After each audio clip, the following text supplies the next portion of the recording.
the Enterprise Digital Podcast with Ian Aitchison and Barclay Ray, navigating the ever-expanding service management maze.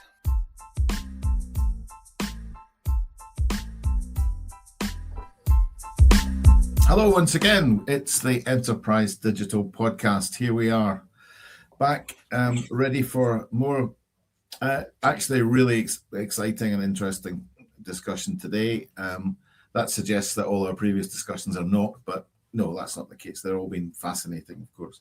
I'm still Barclay Ray and still joining along, tagging along every week. Ian Aitchison, how are you doing, Ian? Still tagging along reluctantly. Yes, what episode is this? Episode 100. This is episode 7004. Yeah. Good. I'm glad you're keeping it. Beginning of time. Yeah. So we keep on doing it, and wow, I don't really know why, but anyway, here we are. I tell you, the quality of the guests just keeps getting better. The quality of the guests, absolutely. Before we introduce today's guest, we do normally at this point talk about trivial matters. Do you have any content in that description today? Yeah, I do. I do have some trivia for us, and it's really nice. Do you know how to make a rat optimistic? Do I know how to make it? Well, I mean, I'm not the sort of person that makes anybody optimistic. I mean, I'm always the one that's whinging and miserable. You are a curmudgeonly I would make rats really unhappy. So no is the answer to your question. Well, I discovered a fascinating study that was done recently. And by the way, I always try and bring something joyous to these trivia because there's so much bad news in the world, isn't there? So I always try and bring something that's nice and pleasant and brings a smile to us. So this podcast's trivia: did you know tickling rats makes them giggle and makes them optimistic? So there was a study done way back, actually, a long time ago, published on Boxing Day in 2012. So a long time ago. 2012. You can look it up on the site PLOS1+1, which is a science research journal that I managed to rat hole into. Rat hole. And in there is a serious research paper where some, let's call them scientists, researchers, trained rats to press different levers in response to different audio tones, and some levers gave them positive and some gave them not positive feedback. And then the researchers took the rats and they tickled them and they cuddled them. And during the tickling, they noticed that the rats emitted high frequency noises. And then immediately after tickling and cuddling them, they put them back and they played them a tone in the middle between the positive and the negative. And they discovered rats that had been tickled and cuddled were more likely to go and respond positively to this tone, to go and see what the result of it was. And from that, they're able to conclude that by tickling and cuddling rats, not only do they laugh, but they're more positive in their outlook in life. How about that? That's amazing. Anyway, I thought that was a really good one. I liked that one. Why would anybody tickle a rat is my question. And well, if they are more positive and optimistic, then that's really good for the rats. I'm not sure what it does for civilization, humanity, progress, all those things. Yeah, it's part of a bigger collection of studies. It's part of a bigger collection of studies into understanding whether animals feel joy. And there's a whole bunch of related studies. There's not enough time to do that, so let's not do that. Another time I might talk to you about dolphins. You're a dog owner, aren't you, Ian? You know whether or not animals feel joy. I mean, I do. Dogs feel joy. Yeah. Dogs are the centre of joy, I think. It's so joyous. Yeah. Okay. Anyway. I'm really glad we talked about that, and really even more glad that it's over. But let's now talk about. Let's introduce our guest, and we are keeping very up to date, and we are going to talk today about the new ITIL and the recently launched ITIL version 5. I'm just being very correct. I'm just making sure that I'm saying this. I will not correct anyone for language on this one. I'm not really sure how I follow Happy Rats. It's lovely, isn't it? I think it's a great little story. I actually had pet rats as a child. I don't remember tickling them, but certainly they are very friendly, and I think they're quite happy creatures, and maybe tickling makes them happier. So Makes me I'm happy. glad Barclay, you might not be happy about the trivia, but I'm pleased. I'm pleased that that's where we 8 started out of today. 10 rats, when tickled, said, I want to go back to reading my ITIL book, and that'll cheer me up even more. Okay, so anyway, that's the marketing for ITIL version 5 done. 8 out of 10 rats prefer it. Okay, brilliant. Absolutely, completely. Let's, we're being rude, you were having Vicky Hunter. You are the product manager, owner, all-seeing, all-knowing owner of ITIL. Well, that to feels like a pretty grand title. My official job title is Portfolio Director of ITIL, which means that I have responsibility for managing both our product team but also our architect team, our subject matter experts. So it is a very lucky position, but I always like to start my bio with a confession. I do not have the kind of the 20 or 30 year history with ITIL that many of, I'm sure, of the people listening, and obviously, of course, Barclay himself, we won't put his decades of experience down. My background is product management in education. So before moving to Axelos, that was then acquired by PeopleCert, I actually worked for Cambridge Assessment, OCR. So looking after UK national qualifications of GCSEs. So very, very different qualification context. And I was very excited to take a step into the world of professional education when I joined Axelos, and then was pretty rapidly terrified by the level of passion and early interrogation of my intentions towards ITIL. It almost felt like sort of everybody I met was the stereotypical father on that first date. What are your intentions towards ITIL? You're going to take good care of it. How are you going to look after it?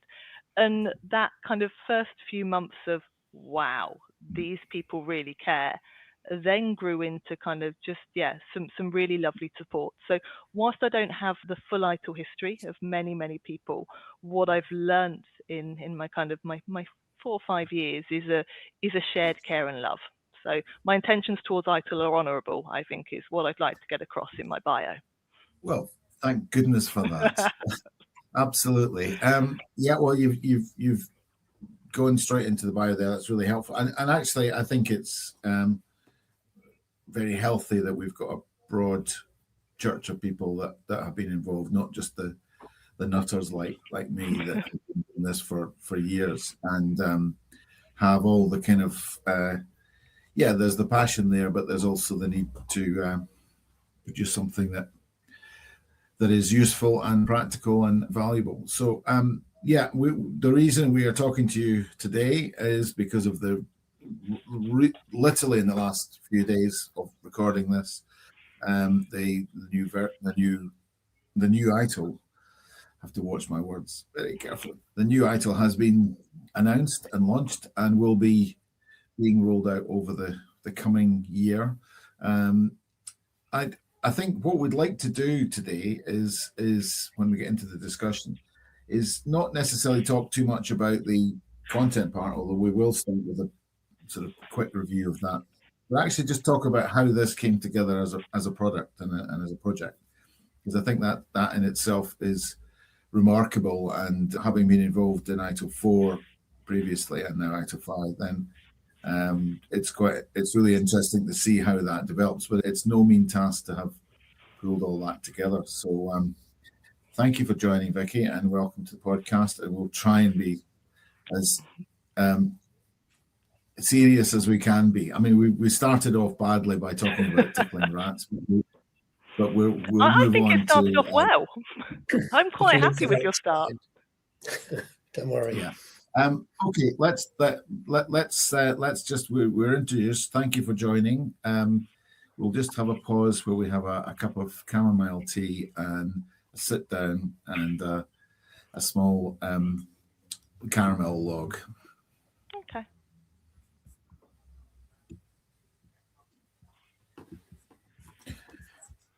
Right. Welcome to the discussion. In the last week, we're in February 2026, ITIL version 5, the new ITIL has been announced. And I think, like many people, I put out a quick post on LinkedIn. A lot of people have put out posts. There's been lots of information. There's been lots of analysis and various different things going on. There's new stuff in ITIL 5. There's a continuity message, though, which I think is really powerful. That, ITIL 4, it's not as if we're going from one to the other and near the two twain shall meet.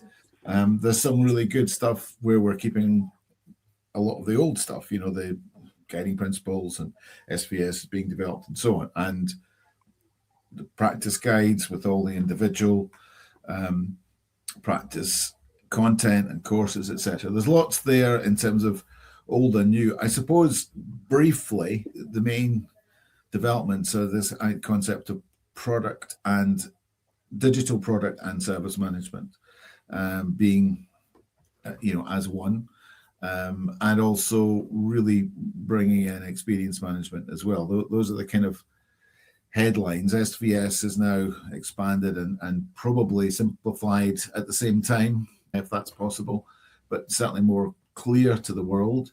What would be, and AI is behind pretty much all of it as well.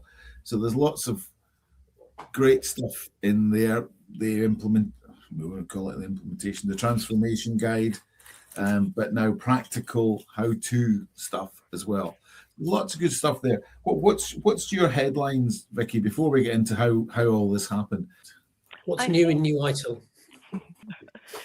I've been given the build-up. It's exactly what I need. And Barclay, you've summarised it really nicely. I suppose the part I want to emphasise is this product and service and the shared life cycle without going into too much around content. Obviously, ITIL has previously in ITIL 4 had some coverage around digital products, but I think probably it's home ground, it's perception, all of those sorts of things has been incredibly service centric. And our view is that to a certain extent, and one of the drivers for this was this idea that having this idea of this is service and this is product creates these kind of the silos that we talk about within the technology industry. So for us, the real beating heart of it is a shared management lifecycle activity for digital products and digital services, because I'm sure, both of you, and hopefully it will resonate with many of the people listening, know all of those examples where the service team does one thing and thinks in one way and the product team does one thing and thinks in another. And the person who loses at the end of it is the customer or the consumer. So that was really what drove a lot of it. And of course, AI, we have had a lot of debate about AI, how and where it should be included. And we settled on a capability approach that we think works really well, because like we've always talked about, and Barclay, I'm sure you would echo, ITIL doesn't give you every single answer to every single problem. It is best practice guidance, and the idea of how we've brought AI in, particularly at Foundation, is that it's to get people thinking about AI capabilities and how you can organize those within your organizations. For me, they are the two kind of content related headlines. And then the other one is really the simplification of the qualification scheme and naming so everything's clearer. So, for example, you referenced Barclay experience. Experience does have some of the content brought forward for those who are familiar from Drive Stakeholder Value, but everyone knows what experience is. And we want it to be very clear for those who want to progress within the scheme. What a name is, it does what it says in the tin, in the old kind of Ron Seal saying. So Barclay, exactly right, but I couldn't help but elaborate.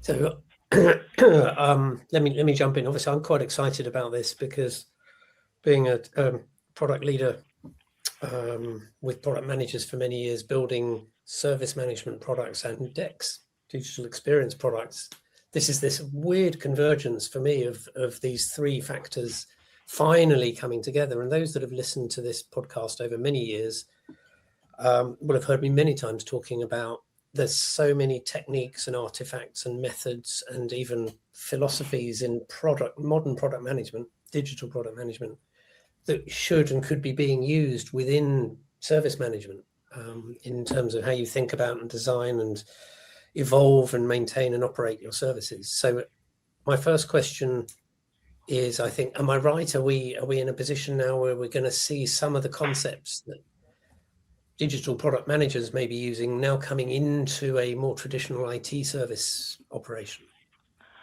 I wouldn't necessarily say coming in. I think for us, it's about creating an understanding of what other teams are doing. So it's not necessarily about going in and saying, okay, digital teams, we are ITIL and you must work like this, but it is about that shared understanding of this is what might be happening during a discovery phase, for example, on the service side or on the product, to look at kind of both lenses, and to kind of try to promote the idea that effectively digital product and service should be coming together as one solution. Yes.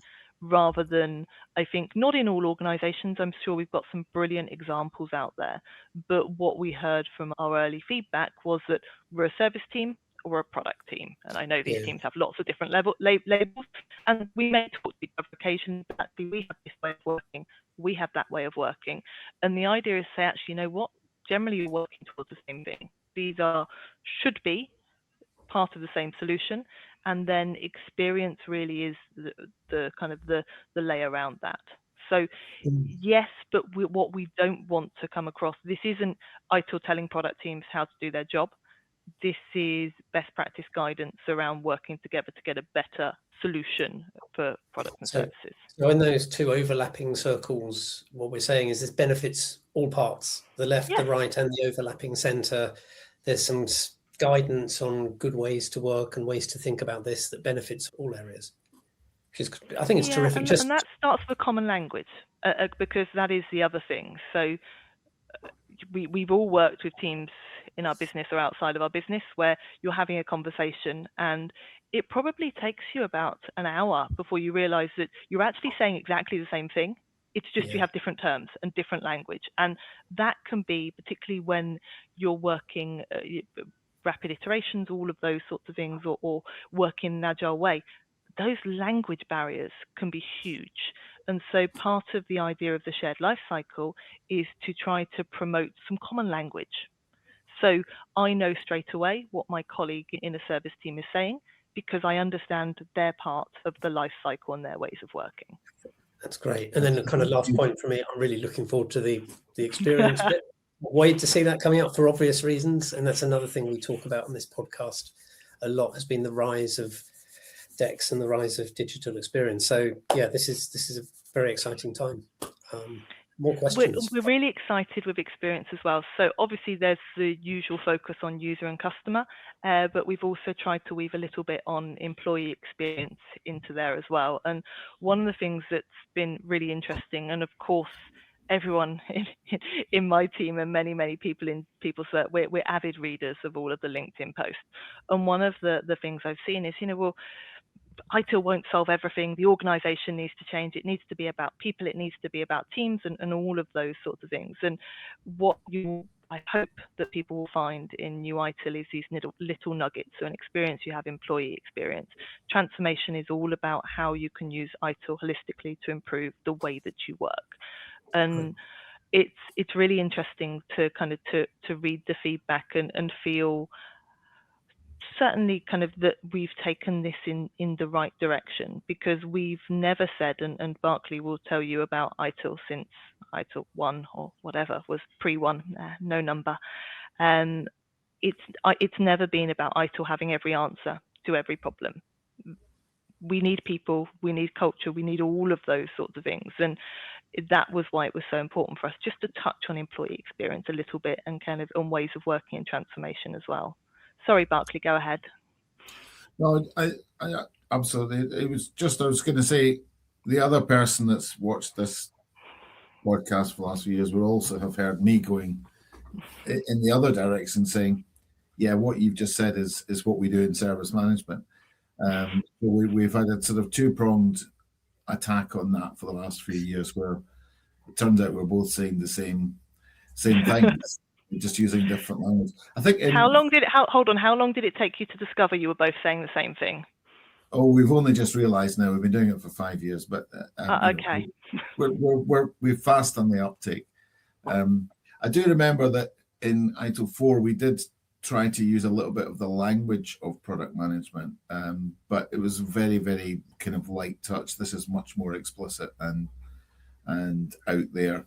So that's interesting. We'll come on and talk a little bit about reaching other audiences and so on, and because that to me I think is one of the real challenges of how this is going to work. But let's just take a step back and talk a little bit about just the actual process of doing it, Vicky, because I mean it's been a huge task. And I remember sitting at a meeting about 3 or 4 years ago where we started talking about this, ITIL 5 and so on, and then it's actually the reality of it coming together has felt quite quick. I think it was talked about for a while, and then it's come together and so on. What sort of, I mean, where to start, but in terms of the challenge of bringing people together, and one thing that I would say is that there's been quite a number of new faces and new people that have been involved in this time. People I didn't know, for example, others which has been really refreshing because they've not been, there's a few of the old codgers like myself, but there's been plenty of other new, younger people with new ideas and coming from a different perspective. How did you approach that in terms of the person? Probably 3.5, maybe even 4 years ago, we always look obviously at performance. As product, it's what you do. How, we just when you launch a product, you continue checking on it every day, checking that it's healthy, seeing what's going on. So we've always had various mechanisms for capturing feedback, for keeping feedback, for listening to what the market says. And what we realized was that we wanted to start taking some gradual steps forward and making some improvements to ITIL 4. So we got our internal teams, but also some of our our trusted experts together, and that was our first step. We started with a vision. We had a series of vision meetings. We used many of the trusty tools used by product managers, like Miro boards. Other tools are available, all of those sorts of things, and we did it as a genuine big collaborative exercise with no right or wrong answers. So we wanted to put on the table everything we thought we knew about ITIL, everything the feedback had told us, and that really gave us the path to our first few next steps. So we didn't immediately go into building ITIL 5 at that point. We went into evolving ITIL 4. So we then moved forward. We added the practice manager track and courses. That was really important for us because a lot of the feedback was saying, these practice guides are great, but people aren't finding them, people aren't reading them. And we said, okay, right, let's put them in a training format. And they have been very, very popular addition to the ITIL 4 framework. We also wanted to finally give the capstone designation in ITIL 4. So with the practice manager track, we made ITIL 4 Master available as well. And that's one of the things that is lovely seeing, the pride with which our ITIL 4 Masters, our small but perfectly formed group, really buy into that. So our first job wasn't starting on ITIL version 5. Our first job was evolving ITIL 4 to where we thought was it naturally should be. And then we said, okay, right, where next?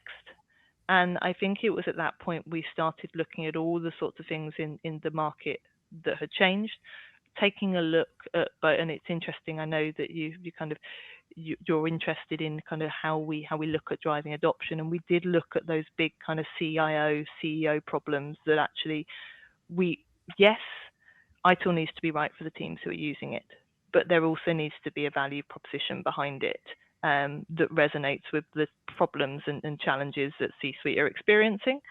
So we took it from both lenses and we started to evolve from there. The team is a really interesting one, and it was deliberate. There are so many amazing people who have created ITIL content, ITIL books over the years. So everything we do for ITIL version 5 is standing on the shoulders of those who built ITIL 2, ITIL v3, and ITIL 4 after them. There was never a sense of starting again. It was always a sense of building on what we have. But to build, we wanted to bring in new people. So we looked at these areas we'd identified as being important. So obviously product being one of them, experience being kind of another really critical one. And we brought in and built a core team, a global core team to help us with the evolution. So it was always intended to have a mix of old and new. Not old in age, experience is probably the better word.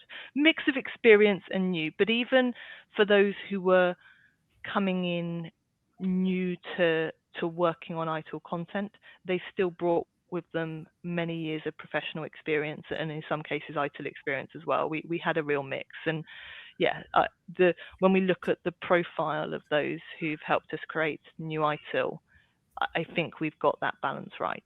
No, I was just saying it is very broad now. I mean, it's not the ITSM people from, that have been doing it only. There's ITSM people in there, of course, but it does cover a number of other disciplines and experience levels. So I mean, that's been very positive. It's interesting you mentioned ITSM people, because we did a little bit of sort of, I suppose, secret testing. So we put out our digital product and service management lifecycle, and we put it out in a blog. We did some webinars on it. We never said it was going to be part of new ITIL, but we did test it. And so even, we did a blog for ITSMF UK, for example, and it was one of our kind of early places to get feedback with them. So what we have never wanted to do is say, this is new ITIL and it's for this new shiny audience. Service management remains core and important, and that for us, some of the kind of the ways that we put white papers out or did kind of early testing. We launched a book on PeopleCert Plus, which will now become the transformation book within the scheme. We tried lots of ideas to get feedback without necessarily announcing that this new version was coming, so we could be secure in the ideas we were taking forward. What would you say, looking back at earlier versions, going back through time, what would you say is the sort of most common criticism that you heard about the earlier versions? And do you think you've addressed that with new ITIL? I think probably there is one really pervading one, and I believe we have addressed it, but I will also ask Barclay for his opinion on this. The biggest one is too theoretical, not practical enough. People love it, great ideas. I can really buy into these guiding principles or this 4 dimensions or whatever else. But what do I do after I leave my training course? And I think that is, we've all experienced it. I'm sure we've all been on a training course and had a lovely 2 or 3 days, felt like, yes, I'm a new person. And then I go back and face the same problems and I tackle them in the same way. And I think one of the things that we talked about from very early on is we want people to feel like they can use new ITIL to make a difference, that it's not just a set of guidance that's lovely to read and some principles that we could follow, that it's practical and it's actionable. And to be honest, I think a lot of people felt like that about ITIL 4, but it still continued to be probably the most prevalent feedback. And I've seen it for many other kind of frameworks and books and training and guidance as well. But we have put some things in that we really do hope supports people, because ITIL's best when it's being used. Yeah. Barclay, anything to add there? Because I know we've had this discussion. What are your thoughts on it? So there's 2 things for me. One is that and very positively for me, because I was involved with this right at the start, is the guiding principles, that they do seem to be pervasive and ubiquitous and whatever other words I can drag out, in the sense that they have been used.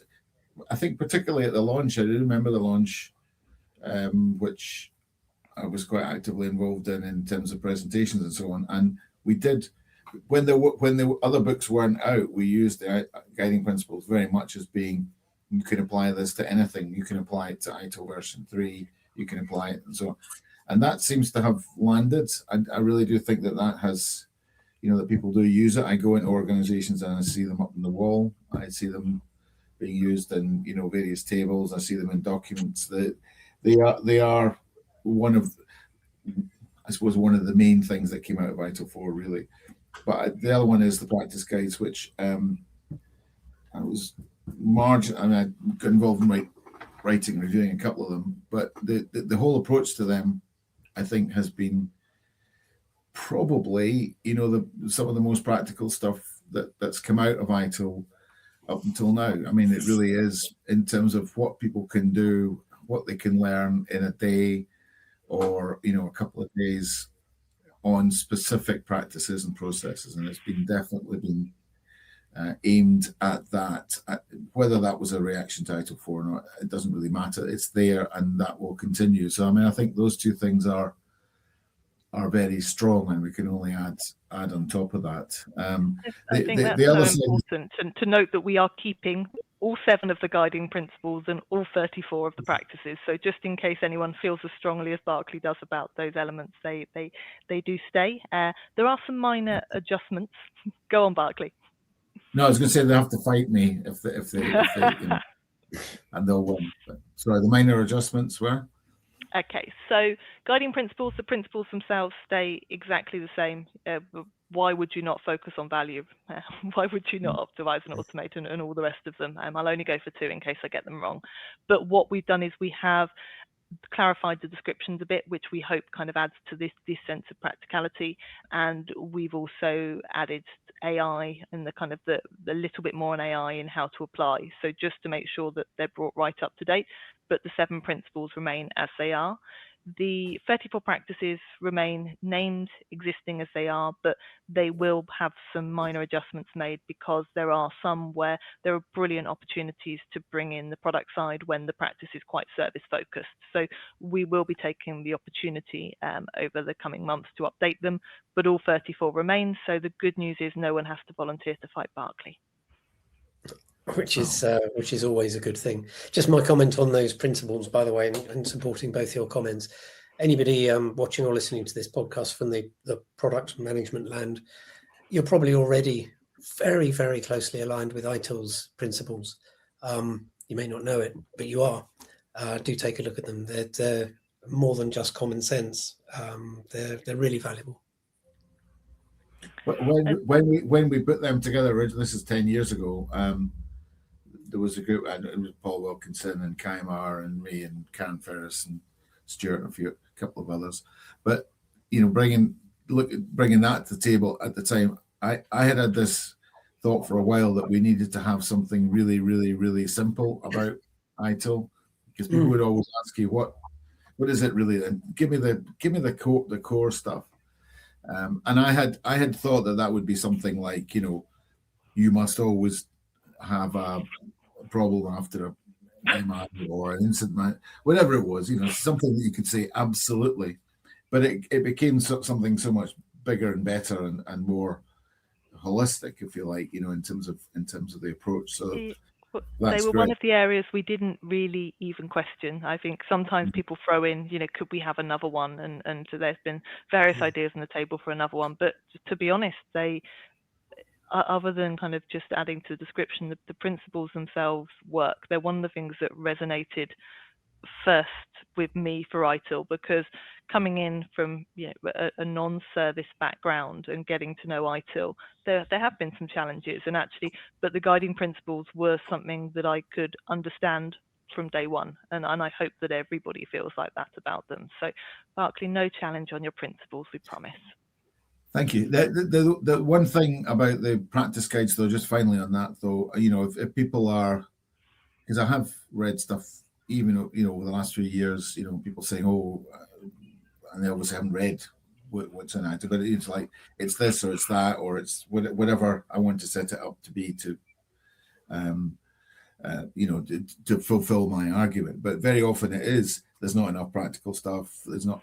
And let's go back to the days of incident, problem, and change are all there. If you need to do that, they're probably presented better than they ever have been, I think, because it's clear and you can spend a focused amount of time just looking at them. So that's a really good one. Can we, I mean, just moving on then to sort of the second part of this, which is how does this, what needs to happen to get this, because we mentioned the product management community and there's an opportunity there, and Ian's input in this will be interesting as well. But let's talk about that point that's been made in a few of the comments, which is it's great, but it's still about governance. It's still talk to the CIO, stupid. And in order to make this work, we've got to have that buy-in at the senior. So we want this to get to the top table. We want this to be understood and appreciated and used across the organization, because that's always been the stumbling block. We've done really great in the service part, and then we can hit the wall somewhere. What's your approach to that, Vicky, in terms of thinking about, right, well, how do we reach out to those people? Is it through the product management community, or do we have some other messaging, or kind of?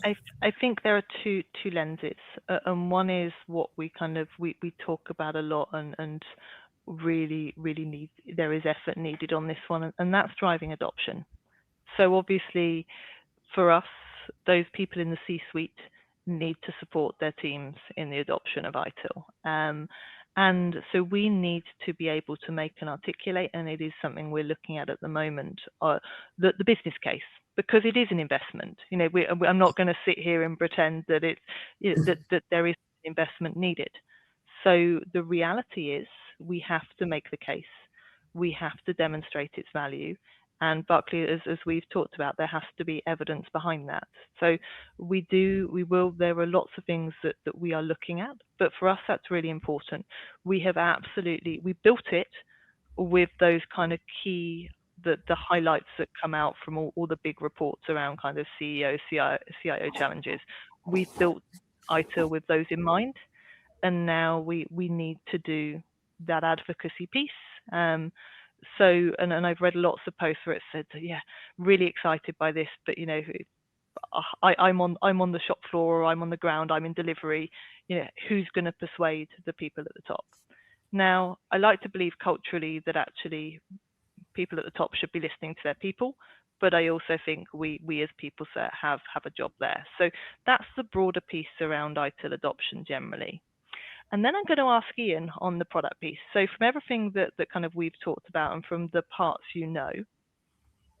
as a product person, what's your view on how we would persuade product people to start looking at ITIL? So it's interesting. One of the benefits of ITIL, I think, has been it gives people in one sort of industry sector guidance and best practice on how to do the job.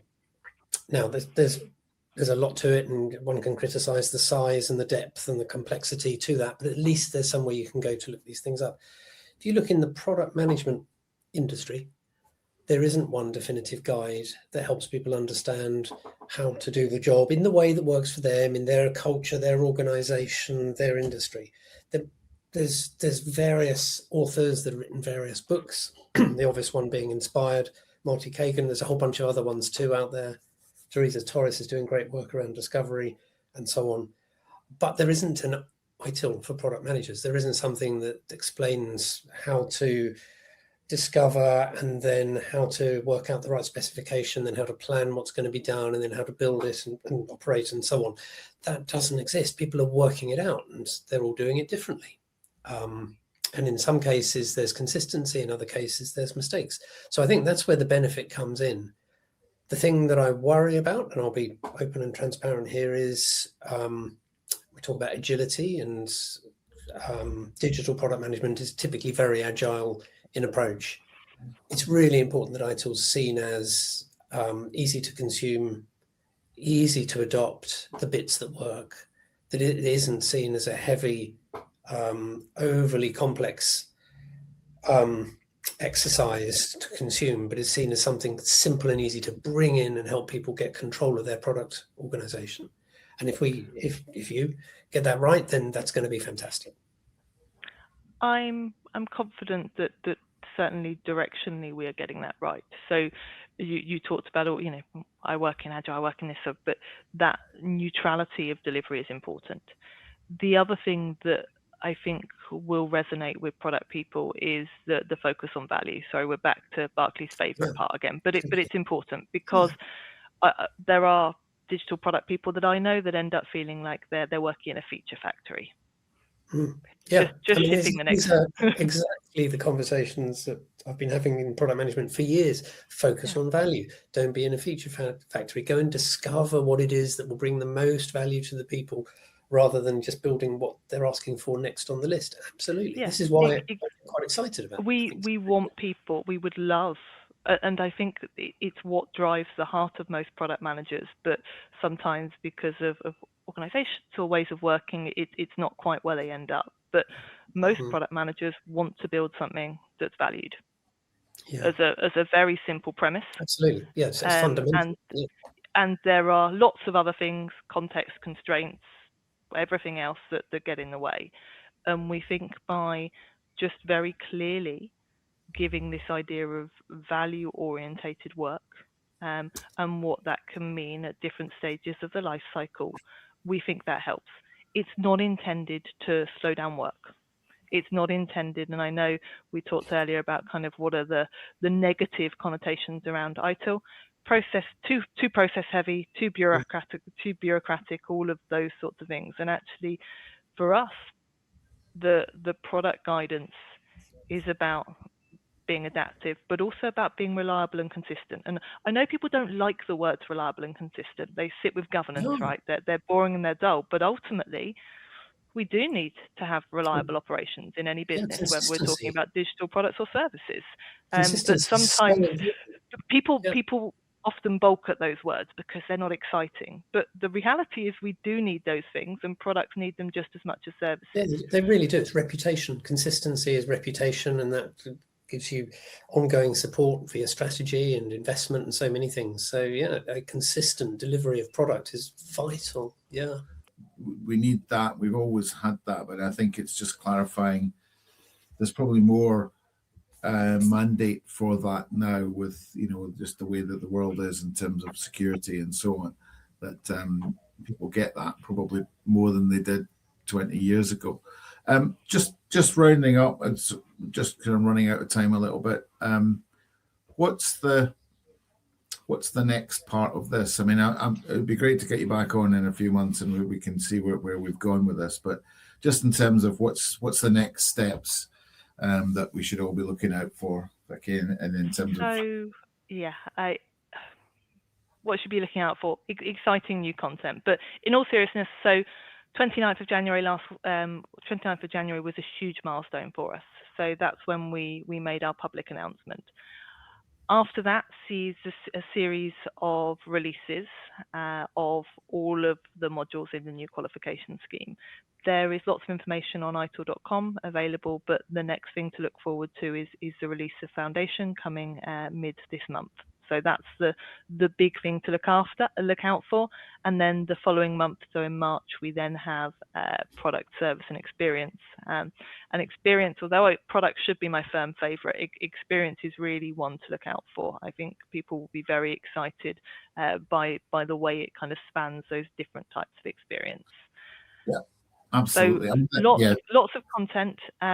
I have to give kind of kudos to our marketing team. I've never seen so much ITIL content coming out, and it's brilliant. And you will see a lot of that. You will see us putting out more information, updating FAQs, all of those sorts of things. We are aware that when we announce, people have lots and lots of questions, and all of the answers aren't immediately available. But we will keep updating lots and lots of information. And then after that, probably June, July, I might take a holiday. That's Well, yeah, I think you probably deserve one before then. There's lots of exciting things to come up, and all I can promise is that I will continue to be the grumpy old guy in the corner. That's been my role. We can't wait for Ian to take on product. That's what I'm excited for. Well, we'll look forward to that. Ian's devouring stuff as we speak. we're going to have to wrap it up there. Vicky, it's been really great to hear from you and for you to join us, and just to get a sense of the scale and the quality and the commitment and so on that's gone into this. So thank you very much. Thank you both for having me. Participation. We hope you continue to be excited. Thank you, Vicky. I can't quite hear you. Yeah. We will. I'm sure people can find you on LinkedIn. Is that right? I am available. You can, you're more than welcome. Look, any requests on LinkedIn. I do accept everyone, so there's no barrier. Very open, and it's always good to connect. So please do. Any questions, happy to address them. Brilliant. Thank you very much. I think we'll wrap it up there. Thank you for joining, Vicky. Thank you, Ian, and we'll see you next time on the Enterprise Digital Podcast. Thank you very much. I'm going to go and find some rats to tickle. Very good. And I'm glad you took it back to the starting trivia. Well done, Vicky. That's always the trick. Thanks a lot. Thank you. Okay, thanks, everyone. Bye.